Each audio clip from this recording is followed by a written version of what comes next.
সারা দেশে চলছে কারফিউ, সড়কে কঠোর অবস্থানে রয়েছে সশস্ত্র বাহিনী।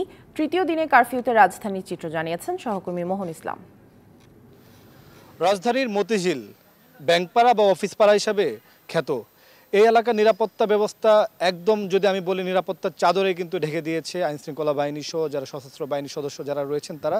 আমি যদি আসলে একটু দেখাই যে এই মতিঝিলের শাপলা চত্বরে কিন্তু আমি রয়েছি এবং এই শাপলা চত্বর থেকেই কিন্তু আমরা দেখতে পাচ্ছি যে এখানে যে সোনালী ব্যাংক রয়েছে, জীবন বীমা কর্পোরেশন রয়েছে, কিংবা বড় বড় যে আপনার প্রতিষ্ঠানগুলো রয়েছে জনতা ব্যাংক পিএলসির মতো, সেই প্রতিষ্ঠানগুলোকে ঘিরে আপনার যে নিরাপত্তা দেওয়া হয়েছে সেই নিরাপত্তার চিত্র যদি আপনাদেরকে আমি একটু আসলে দেখাই যে সেনাবাহিনীর সদস্যরা পুরো এলাকাটিকে কিন্তু আপনার ঘিরে রেখেছে। তাদের যে সাজোয়া ট্যাঙ্ক রয়েছে বা তাদের যে আপনার সদস্যরা রয়েছে, কর্মকর্তারা রয়েছে, তাদের সহ আমরা কথা বলার চেষ্টা করেছিলাম, যদিও তারা ক্যামেরায় কথা বলতে রাজি নন, কিন্তু তারা কিন্তু আমাদেরকে জানিয়েছেন যে এই এলাকাটি সরকারের বা দেশের জন্য রাষ্ট্রীয় সবথেকে গুরুত্বপূর্ণ একটা জায়গা, যেহেতু আপনার সারা দেশের অর্থনৈতিক যত বিষয়গুলো রয়েছে তার মোটামুটি সিংহভাগ এদিক থেকে নিয়ন্ত্রণ করা হয়। সেই জায়গা থেকে যেহেতু উদ্ভূত পরিস্থিতিতে আপনারা জানেন যে দেশের ঢাকার বিভিন্ন সরকারি প্রতিষ্ঠানে হামলা হয়েছে ভাঙচুর, সেই যে আপনার রিস্ক অর্থাৎ যে ঝুঁকি বা হুমকি, সেই হুমকিকে সামনে রেখে তারা সর্বোচ্চ নিরাপত্তা দেওয়ার চেষ্টা করছে। এবং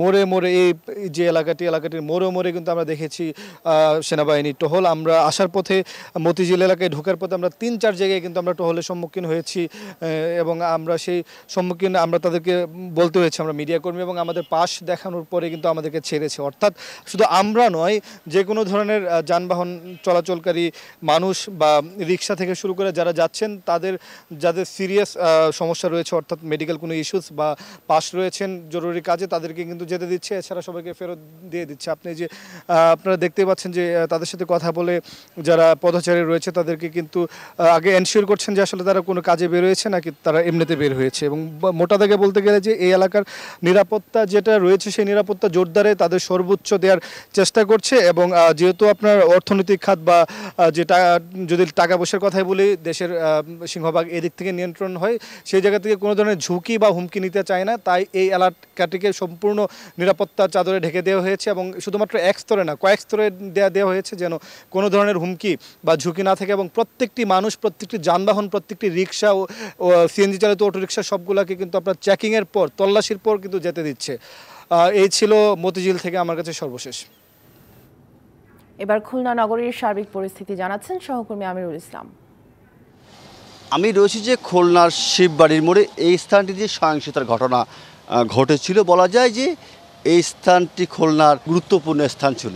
এবং এখানটায় দেখেছি যে সকাল থেকেই যারা কারফিউর দায়িত্ব রয়েছে আইনশৃঙ্খলা বাহিনীর সদস্য, তারা কিন্তু এই স্থানটিতে ঘিরে নিরাপত্তার যে বলয়, সেই বলয়টি তৈরি করেছে। এবং থাকছে যে নগরীর অন্য স্থানগুলিতে কিন্তু অনেকটাই যে ঢিলেঢালা ভাব দেখেছি।